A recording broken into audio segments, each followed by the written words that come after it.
Hello everyone, আজকে আমি তিল দিয়ে তৈরি করছি মজাদার একটি নারকেলের নাড়ু।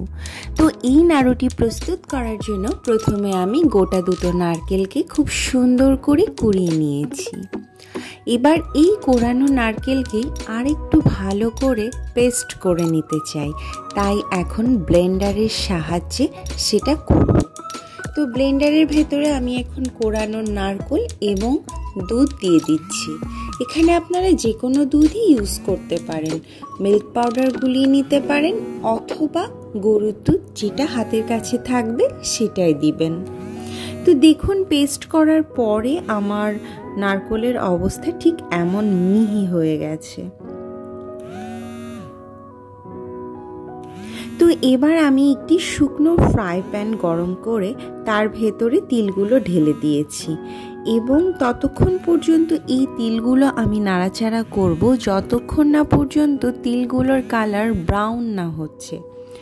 তো খুব বেশি ব্রাউন করব না, বেশি কড়া ভাজা হয়ে গেলে আবার তেতো লাগতে পারে। তো আমি মোটামুটি ব্রাউন কালার এসে গেলে এই তিলগুলোকে ঠান্ডা করতে দিব। এবার একটি কড়াইতে আমি নারকেল নিয়ে নিয়েছি, পেস্ট করা নারকেল, এবং পরিমাণ মতো চিনি মিশিয়ে দিচ্ছি। সঠিকভাবে নাড়ু তৈরির মেজারমেন্ট হলো 4 কাপ নারকেলের সঙ্গে 2 কাপ চিনি বা গুড়, যেটা আপনি ব্যবহার করবেন সেটাই দিবেন। তো আমি এখানে সেই স্বাদ অনুসারে এখানে চিনিটা মিশিয়ে দিয়েছি। এবার আরও কয়েক চামচ মিল্ক পাউডার মিশিয়ে দিচ্ছি। আপনারা এখানে চাইলে ঘি বা গরুর দুধ অ্যাড করতে পারেন। সুন্দর ফ্লেভারের জন্য এবার আমি দিচ্ছি এলাচ আর লবঙ্গ, যেন আরেকটু সুন্দর একটা ফ্লেভার পাই। তো আমার মোটামুটি সব ইনগ্রিডিয়েন্টসগুলো মেশানো হয়ে গেছে। এবার আমি কিছুক্ষণ নাড়াচাড়া করতে থাকবো যেন আমার সব মেশানো ইনগ্রিডিয়েন্টসগুলো খুব সুন্দর করে মিশে যায়। স্পেশালি চিনি যেন নারকেলের ভেতরে খুব সুন্দর করে মিশে যায়। তো এখন মোটামুটি ঘন হয়ে গেছে, আর এবার আমি আমার ঠান্ডা করে রাখা তিলগুলো মিশিয়ে দিচ্ছি।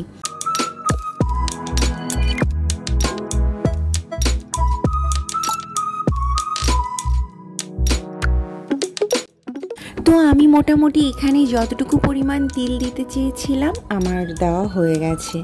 এবার আমি কন্টিনিউয়াসলি এটা নাড়াচাড়া করতে থাকবো। এখন আমি অপেক্ষা করব যে এই মিশ্রণটা কখন আঠালো আকার ধারণ করবে। লুক অ্যাট দিস গাইস, দেখুন এই মিশ্রণটা কেমন আঠালো হয়ে গেছে এবং খুব সুন্দরভাবে লেগে লেগে যাচ্ছে। তার মানে নাড়ুর জন্য পারফেক্ট যে পাকটা প্রয়োজন সেটা অলরেডি চলে এসেছে। তো আমি যেহেতু এখানে ব্রাউন সুগার ইউজ করেছিলাম এবং ভাজা তিল, সো সব মিলায় আমার চিনি দেওয়ার হলেও নাড়ুটার রং একটু ব্রাউন হয়ে গেছে। তো যাই হোক, আমি এখন নামিয়ে ফেলবো আর পাকিয়ে ফেলবো তিল দিয়ে তৈরি করা মজাদার নারকেলের নাড়ু। তো এই রেসিপিটি আপনারা আপনাদের বাড়িতে ট্রাই করে দেখতে পারেন। যদি ভালো লাগে তাহলে অবশ্যই আমাকে একটু কমেন্ট করে জানাবেন। আমার বাড়িতে সবাই এই নাড়ুটি ভীষণ পছন্দ করেছে। আপনাদের কাছে কেমন লাগলো একটু বলবেন, ভুল ত্রুটি থাকলে অবশ্যই দেখিয়ে দিবেন।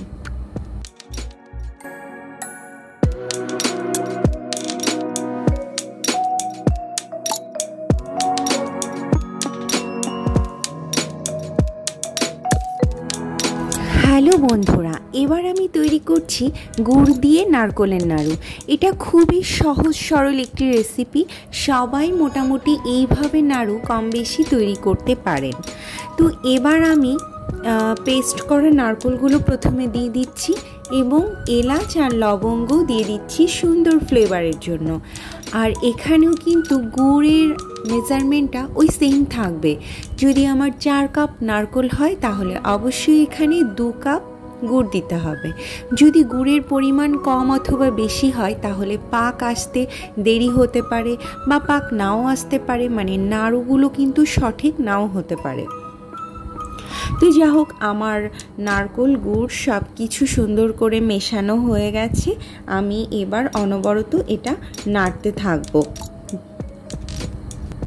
তো তো আমি এখানে একটু চিনি আর একটু মিল্ক পাউডার মিশিয়ে দিব।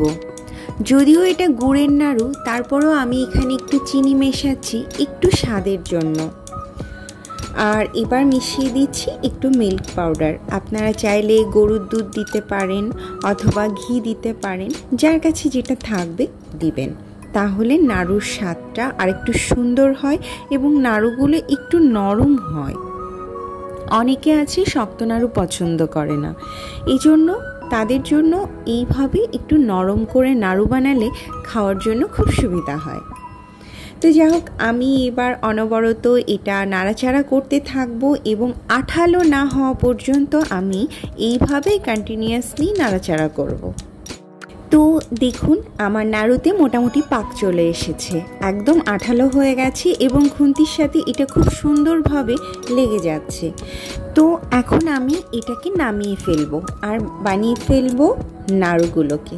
তো দেখুন, আমার নাড়ু বানানো হয়ে গেছে আর আমার নাড়ুগুলো দেখতে না এমন হয়েছে।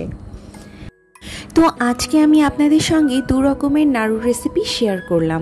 কেমন লাগলো একটু কমেন্ট করে জানাবেন। আর যারা এখনো পর্যন্ত আমার চ্যানেলটিতে সাবস্ক্রাইব করেননি, তারা প্লিজ একটু সাবস্ক্রাইব করে দিবেন। তো আজকের মতো আমি এখানে বিদায় নিচ্ছি। সবাই ভালো থাকুন, সুস্থ থাকুন, বাই।